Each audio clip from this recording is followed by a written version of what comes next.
السلام علیکم ورحمۃ اللہ وبرکاتہ نحمدہ ونصلی علی رسولہ الکریم اما بعد فاعوذ باللہ من الشیطان الرجیم بسم اللہ الرحمن الرحیم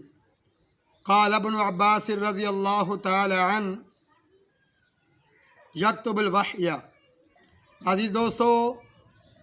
آج میں آپ کے سامنے مرزا محمد علی ان کے متعلق جو ان کے مکر و فریب ہیں اور اس طرح چکر بازیاں ہیں ان کا رد کروں گا۔ تو عزیز دوستو، مرزا صاحب اس طرح کے آدمی ہیں جو ہر بات میں ملمہ سازی کرتے ہیں۔ تو آپ نے ویڈیو مکمل دیکھنے کے بعد اپنی رائے کو کمنٹس کرنا ہے کہ آپ اس کے متعلق کیا خیال کرتے ہیں،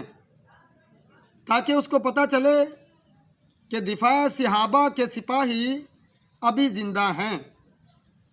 تو عزیز دوستو، مرزا صاحب سب سے پہلے جو اعتراض کرتے ہیں حضرت امیر معاویہ رضی اللہ تعالیٰ عنہ پر، وہ یہ ہے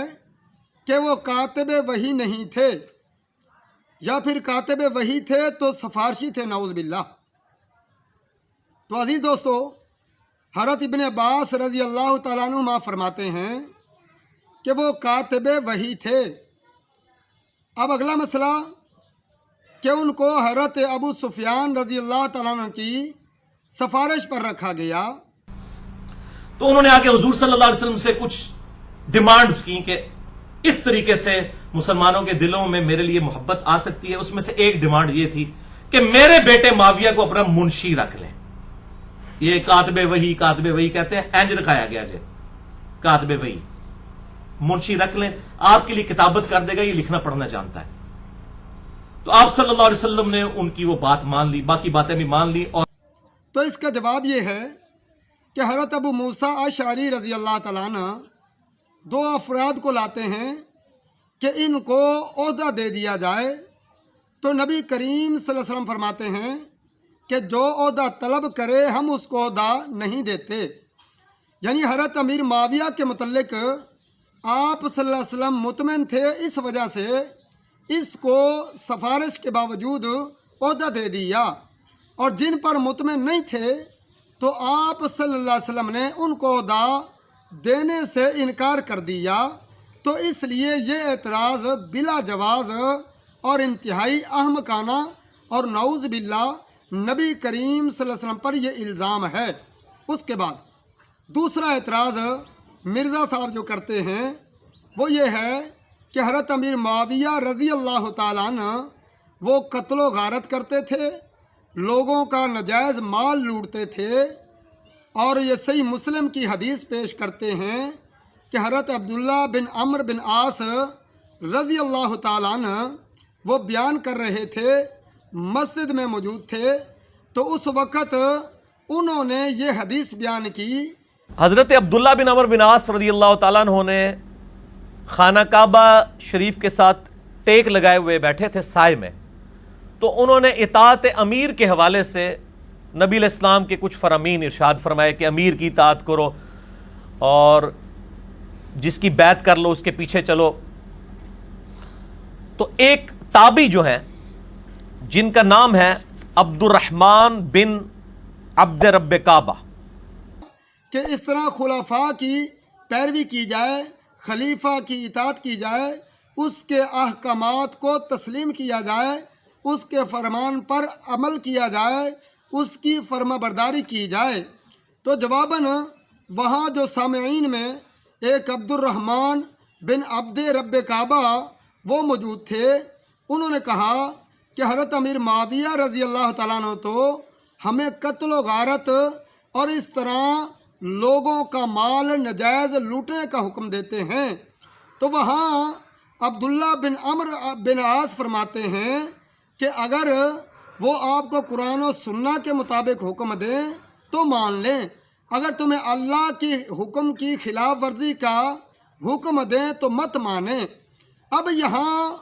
مرزا صاحب نے چکر دیا ہے، فراڈ کیا ہے۔ دراصل وہ عبد الرحمن بن عبد رب کعبہ حضرت علی رضی اللہ تعالیٰ عنہ ان کے گروپ سے تھا،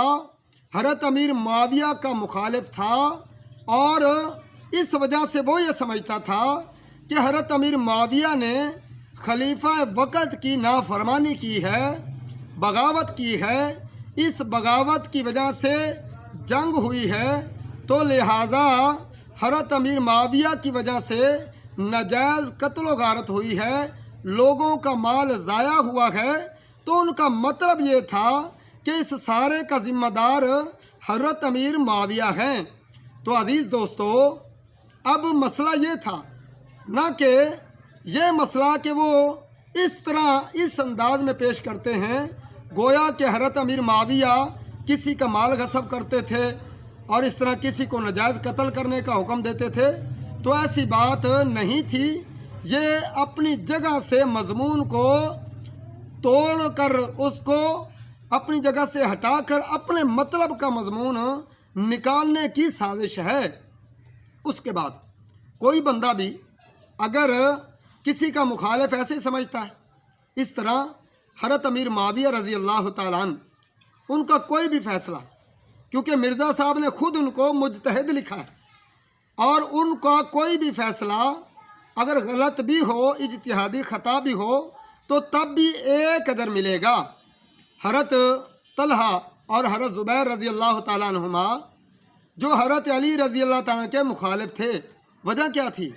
کہ وہ یہ سمجھتے تھے کہ حضرت عثمان رضی اللہ تعالیٰ کے قاتلین کا قصاص لینے میں تاخیر درست نہیں ہے، اس معاملہ میں حضرت علی درست نہیں ہیں۔ تو اس طرح انہوں نے جنگ صفین سے پہلے حضرت علی رضی اللہ تعالیٰ سے جنگ کی۔ تو عزیز دوستو، اسی طرح حضرت امیر معاویہ کا معاملہ تھا، وہ بھی اس طرح قصاص کے معاملہ میں مخالف ہوئے، معاملہ جنگ تک جا پہنچا۔ تو اس لیے ہم یہ کہتے ہیں کہ ان کے معاملات میں آپ منصف بن کر فیصلہ نہیں کر سکتے، بلکہ ان معاملات کو اللہ پر چھوڑ دیں اور اس طرح تبرہ بازی مت کریں